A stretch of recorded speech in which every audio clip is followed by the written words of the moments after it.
When you order Chinese takeout in London or New York, you probably expect something battered, deep-fried, and coated in a thick, sweet sauce. But in the culinary tradition that actually birthed those takeout menus, the highest form of cooking looks completely different. That tradition is yusai, the official term for the cuisine of China's Guangdong province. Unlike the fiery heat of Sichuan or the heavy fermentation of other interior regions, authentic Cantonese food operates on a strict principle of culinary restraint. This restraint is a direct product of geography. The Pearl River Delta's subtropical climate and dense network of waterways yield a massive year-round harvest of agriculture and aquatic life. Because these local ingredients are so fresh and abundant, Cantonese chefs developed a philosophy known as Yanji Yui. It literally translates to original juice and original taste. Under this rule, using heavy spices or thick sauces to mask the natural flavor of a fresh ingredient is considered a failure of technique. A master chef in Guangzhou isn't trying to transform a fish or a vegetable into something else. They are practicing an architectural discipline, stripping away distractions to extract and present the ingredient at its absolute, unadulterated peak. You can see this obsession with freshness most clearly in the first major pillar of the Cantonese kitchen, the treatment of seafood. For premium fish, there is an uncompromising rule known as the live tank standard. To ensure the flesh doesn't degrade from freezing, saltwater fish are kept swimming right up until the exact moment they are ordered. Only then are they subjected to a rolling boil steam and finished with a flash of smoking hot oil to highlight the natural sweetness without masking it. This same demand for precision applies to the second pillar, dim sum.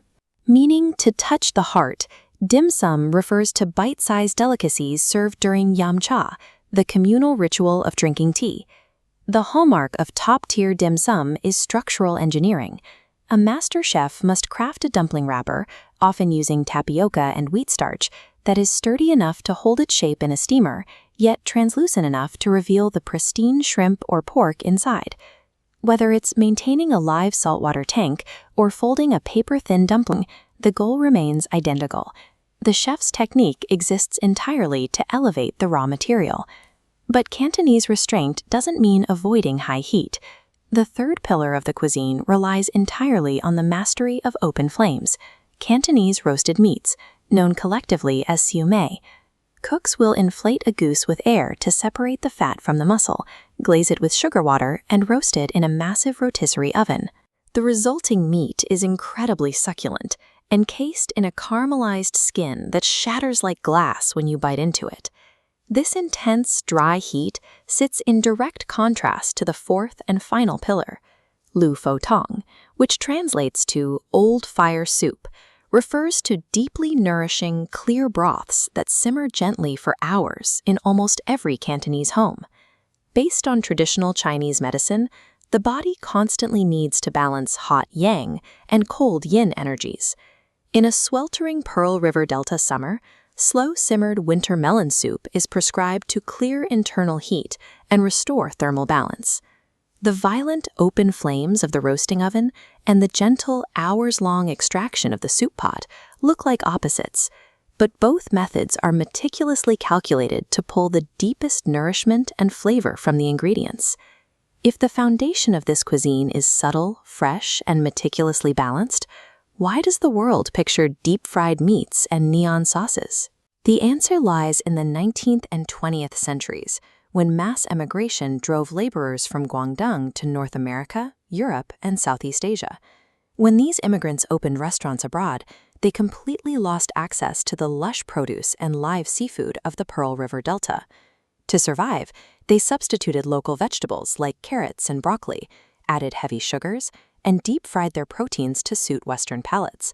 These recipes became wildly successful, but over the decades, they cemented an enduring global myth that Chinese food is inherently heavy, cheap, and greasy. What the West currently recognizes as standard Chinese takeout is actually a localized adaptation. It is the story of Cantonese chefs surviving, expanding, and thriving in foreign environments by bending their own rules. Meanwhile, back in Asia, the original cuisine continued to evolve.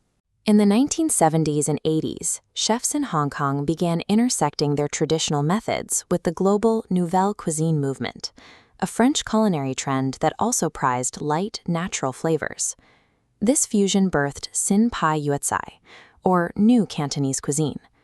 By combining ancient principles with refined, modern presentation, Hong Kong firmly established itself as the undisputed gastronomic capital of Asia. Today, true Cantonese cooking requires an absolute intimacy with nature. It demands that a chef understand the exact season a root vegetable reaches its peak, or the precise second a steamed fish goes from silky to overcooked. Whether you're sitting at a loud communal banquet hall or enjoying a quiet morning tea house, you are experiencing thousands of years of discipline. In the end, it is an uncompromising celebration of balance, harmony, and the pure, original taste of the earth.